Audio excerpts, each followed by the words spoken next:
Sicuramente il mister è una persona che ci tiene a farsi sentire e la prima cosa che ci ha detto è che non gli piace perdere, quindi lavorare con gente competitiva fa sempre bene.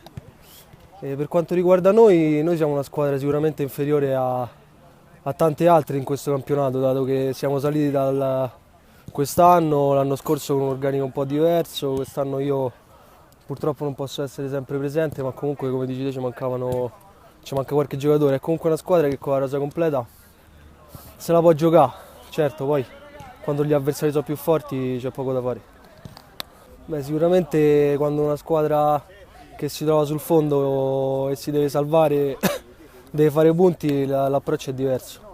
Quindi magari noi sull'onda dell'entusiasmo, della grinta, della fame siamo riusciti a fare bene la prima mezz'ora, 40 minuti. Poi è ovvio che per chi di esperienza, poi soprattutto ecco, contro giocatori che hanno fatto la Serie A, mi sembra normale.